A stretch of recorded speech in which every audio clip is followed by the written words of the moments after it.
Welcome back to my channel, Askdeavilasade, with your host, DeAvila Sadé, LCSW, and I'm back with a new video. If you are new to my channel is where mental health meets the millennial with just a splash of my micro-Locs journey along with some travel vlogs here and there.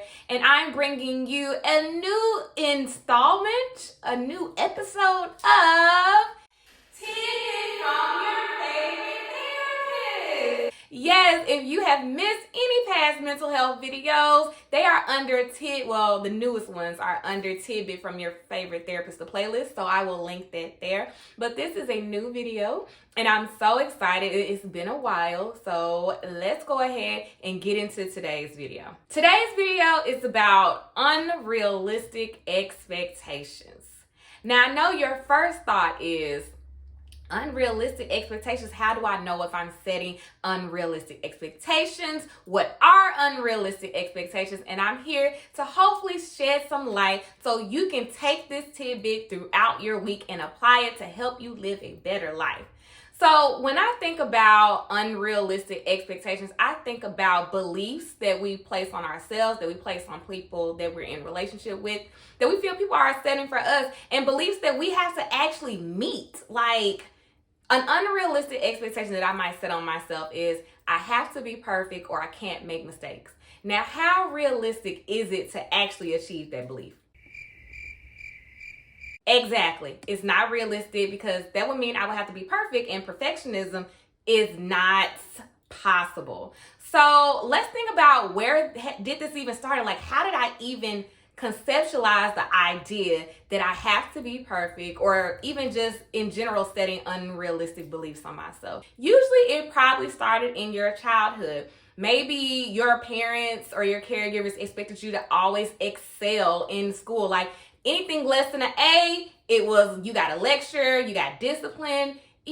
You could never make a B or a C. You could never struggle. When things didn't come easy to you, you felt like, oh, am I incompetent? Am I dumb?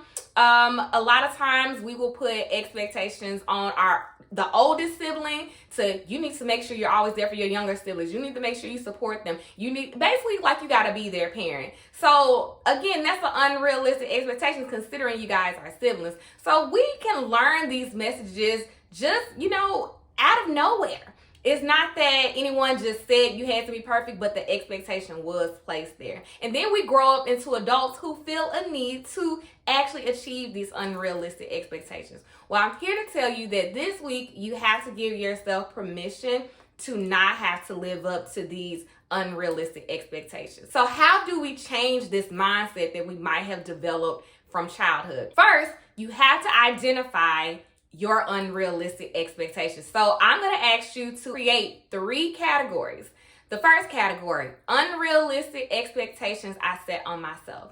The second category, unrealistic expectations I set on other people that I'm in relationships with. And then the third, unrealistic expectations that I feel others place on me. So first you have to identify. Just take some time. Identify first.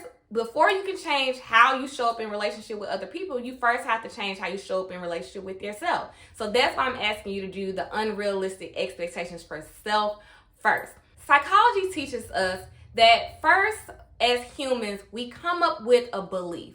We come up with a belief about ourselves. We come up with a belief about others, about the world, right? And then we go out into the world, not only find that evidence that supports that belief, but we also go out into the world and create that evidence. So an example, if I have a core belief that I am not enough, that I am not lovable, that I have to be perfect, again, those unrealistic beliefs and expectations, I will go out into the world and find evidence where I felt like I wasn't enough, whether it was at work, whether it was in my friend group, whether it was in my family, whether it was in my romantic relationships.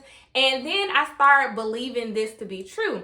But imagine if I changed that thought, because it first starts with the thought. If I change that thought and say, okay, I am enough, I am lovable, it's okay for me to not be perfect, and these are just general, then you'll go out and find evidence where you weren't perfect and you still were good and you still made it and you still survived. It starts with your mind. You have to start with changing your thoughts. And it's something you have to do consistently. Once you come up with that list of unrealistic expectations for each category, I want you to now come up with realistic beliefs, realistic expectations that you want to feel about yourself going forward, because those are going to be the affirmations that you start to implement every day. Those are going to be those challenging beliefs. So if your unrealistic expectation and stuff is I can't make mistakes, then that realistic expectation could be it's okay to make mistakes, or my worth is not tied to my accomplishments. Whatever that realistic belief needs to be, that's the one you will start evoking every day, right? That's the one you will start saying. That's the one every time that negative Nancy comes in your ear and say, oh, you have to be perfect, or you're dumb because you made a mistake. You're going to stop and be like, no, my list says that it is okay for me to make mistakes. My worth is not tied to my accomplishments. And you will walk in that.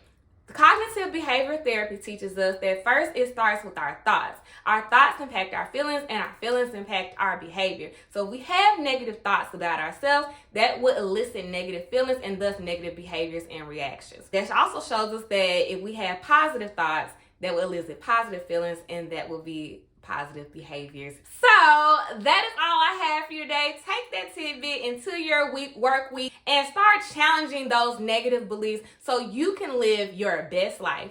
If you're new to my channel, go ahead and subscribe below. We have mental health content. We got micro Locs content. We have travel content. Go ahead and subscribe. Welcome to the family. Go ahead and follow me on Instagram, Facebook, and Twitter, Askdeavilasade, and I will see you guys in my next video. Bye.